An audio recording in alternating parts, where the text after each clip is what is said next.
Have you ever wondered what Pokemon tastes like? With Palworld, I can now enjoy my Toro steak with some spicy combustion wings, and that just feels right. Hey everyone, it's your boy Hardy at Wolfheart Bros, and today we're gonna give our first impressions on a beautiful new survival game called Palworld. Right off the bat, I want to say this game is wonderful. Within minutes, this game had the whole squad addicted. It's a survival game that's built much like Ark with a fun Pokemon flavored twist. We all grew up with Pokemon, but sadly, the games did not grow up with us. Palworld seems like it's the answer to that burning desire to see Pokemon evolve into something more mature. It's like they took every ounce of Pokemon fanfiction that they could get their hands on and then brought it to life. All of their mechanics feel familiar and adapted well for the world that they have built. We heard of this game a while back and have kept it on our radar. We even set our alarms for the middle of the night launch. And let me tell you, it was worth the fuss.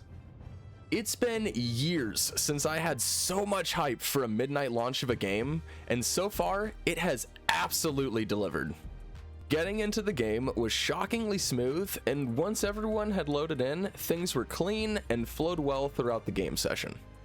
Each person can create their own character, and the game has quite a lot to work with while not feeling over the top like Fallout in terms of customization.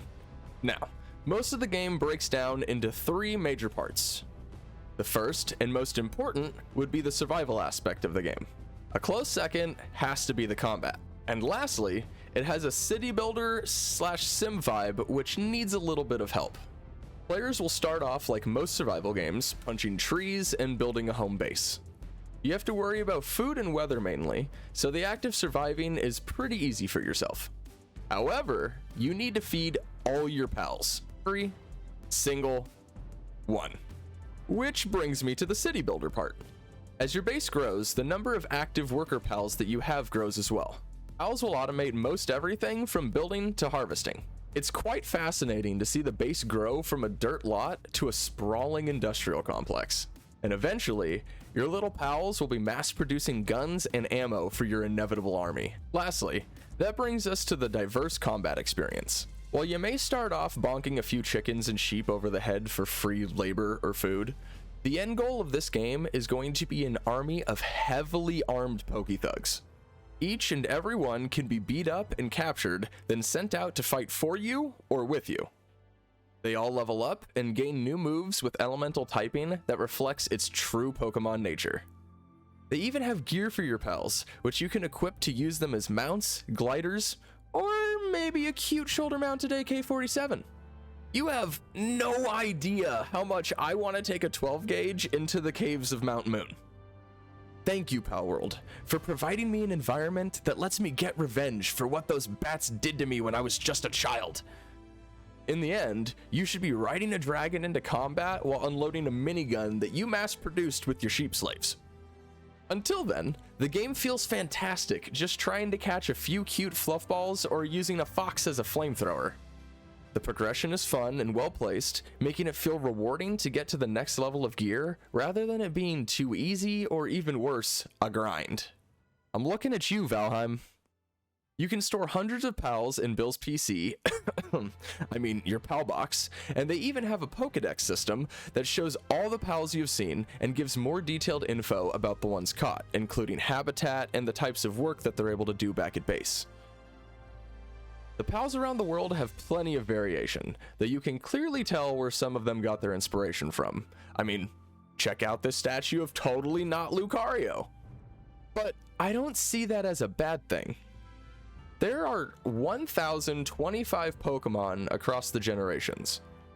How can you not rip one of them off at this point? Palworld has just over 100 different kinds of pals, and I'm glad they look very close to Pokemon. There are even shinies! Now, the pals don't have any evolutions like in Pokemon, but they do have an incredibly in-depth breeding system in place.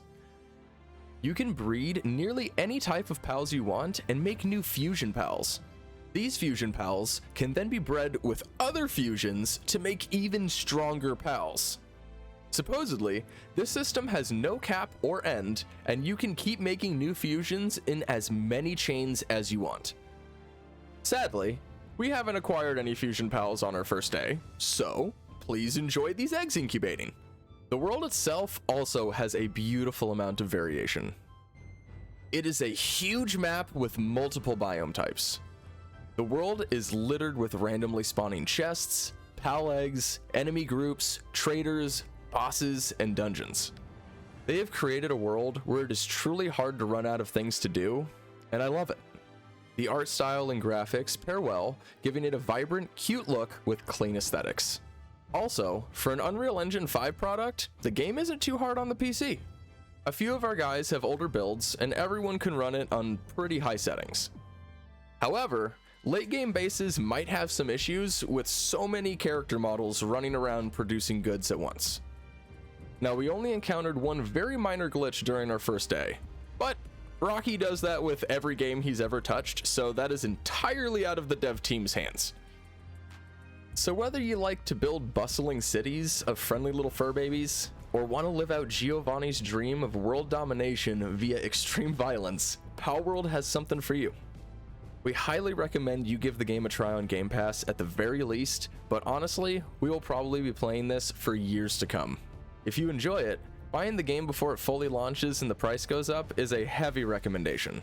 The game gets the highest marks from us for a fresh launch during a time of continuously janky launches, and the future of it is only looking better by the day.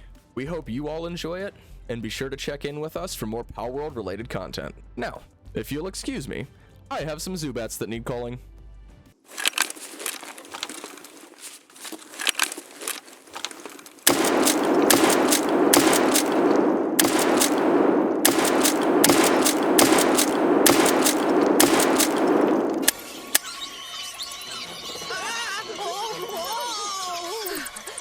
I literally was eating my last bite. Oh, eat your last bite. Assuming you guys are joining, Yes. Yeah. because the game's all locking Chugga. up. All butt chuggy. Yeah. Oh, it like completely locked. Yeah.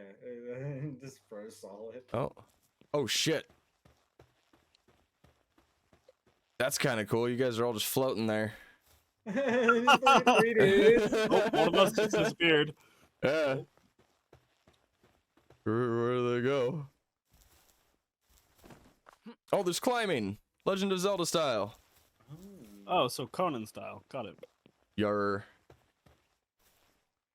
I'm just at a black screen. Is anyone else at a black screen? Mine just moved to the next tier of black screen, where you pick your character. Your connection to the host has been lost. Okay, so what was that input that code? 63D8RL.